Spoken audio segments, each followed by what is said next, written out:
One of the things that we have control over in the swing is our address position. In other words, that consists of the grip, the posture, the ball position, and the alignment. And one of the most important features of that address position is the posture. The way we position our body at address really, to a large extent, determines how we swing the club. Because, you know, a good golf swing consists of good balance. And when we're swinging the club at a great speed, it's important that we have good balance. So if we're not in good balance at address, we're not likely to be in good balance when we swing the club. So we've really got to set ourselves in a position where we have our feet firmly planted on the ground, a little bit of knee flex, a little angle from the hips. I want to see my back fairly straight here and my neck relax. So I'm in a position where I'm in a very what I would term athletic position at address. And this allows me then to sort of turn, and hopefully the angles that I've created at address, I maintain those angles through the swing. If I lose my angles, very difficult to be consistent. So consistency is the theme, no question, for most golfers, or in fact for every golfer.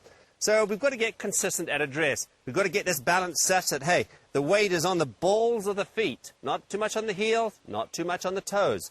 We want to be comfortable. Certainly, everybody's build is a little different. I'm tall, I have to get down to the ball a little bit more. Shorter people, they don't have to have quite as much flex as I do. But really, we've got to get the body in a good position at address. And not only that, not only the body, but we also have to have the arms relaxed. Because if you're too tense here, it's very difficult, once again, to make a smooth swing. So relaxing is important. The arms have to be in a nice relaxed position when we address the ball. And our hands pretty much have to hang just somewhere just under the chin. Now, it varies a little bit depending on the club that we're using, but in effect, the longer the club, the more we tend to stand a little bit more erect. The shorter the club, like a wedge or a 9-iron, we're going to be a little bit more over it. But you don't really have to think about that. The whole idea is that you get in good balance, you're in a position from where you can move, and that'll allow you to make a good turn back and a good turn through. You know, if I'm going to aim a rifle at a target, okay, and I'm aiming right at the camera here, and I'm aiming over there, not likely to hit my target, am I? Well, the important thing, if you want to hit your target, you've got to aim, silly. So it's not that easy to aim in golf. The problem is we're standing to the side of the ball.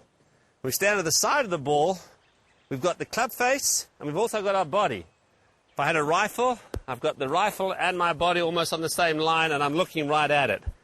But it certainly is a more difficult task when I'm standing to the side. So the first key really is we've got to get this club face square to our target. The most important thing is aiming the club face where we want to go. If we can aim the club face where we want to go, in other words, we get this at 90 degrees, at right angles to our target, that goes towards the target.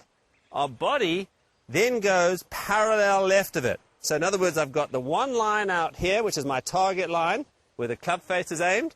I've got the other line across my toes, one across my knees, one across my hips, shoulders, and even my eyes. These lines have to be parallel to that target line. The error that we see with so many golfers is that they put their feet down and try to aim their feet at the target. As a consequence, they seem to have the feet in one direction, the hips and the shoulders in another. And to be consistent, you really do have to get yourself lined up and aimed.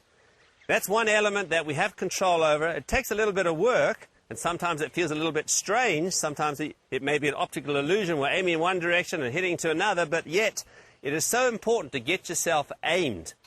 You find that the top players in the world, that's something they're constantly working on, to make sure that their club face and their body are aimed in the right direction. So the club face has to be aimed first. We then put our feet down,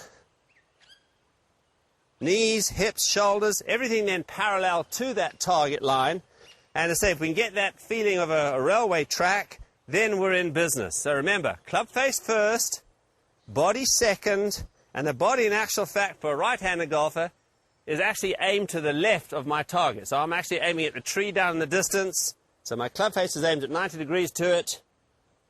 And then I've got my body in a position which matches that. If I can do that, that's one of the ways that we can be very, very consistent and build a repeating swing. Okay, I'm going to show you the greatest trick shot in golf, how to hit 3 balls with 3 clubs at the same time. Only kidding. This is to show you ball position, because ball position, once again, really is something that we have to establish and do consistently. There are different thoughts on ball position, but generally speaking, with the driver, you want the ball forward in your stance towards your left heel. We want the middle to long irons a little further back, as I'm describing here with the second club, and the short irons are pretty much going to be in the middle of my stance. Now, the reason for this is the following. With the driver, we're trying to hit the ball on the upswing. Consequently, you put the ball forward in your stance. With the short irons, you're really trying to hit the ball on the downswing and squeeze that ball off the turf, taking a nice solid divot. The longer and middle irons, we want somewhere in between. Not too sweepy, not too steep. So generally, if you've got 3 ball positions, that is one way that you can find you can create consistency. Now, another thing that I generally see, people who slice the ball have the ball too far forward, almost trying to allow for that slice. People who hook the ball, generally better players, they have the ball too far back in their stance because they're coming so far from the inside, that's the best position to attack the ball from. So to get consistent, you really want to have a situation like this where maybe you put a ball just inside your heel for a driver and try to get the ball you're trying to hit right opposite it. And it allows you then to get the feeling that, hey, you've now got to a position where you can hit the ball in the correct position. I would say, generally speaking, good players should have the ball further forward in their stance. High handicap golfers want to have the ball further back. No matter what, though, you need to do it consistently. So hopefully this shows you where the ball should be positioned for these 3 types of clubs.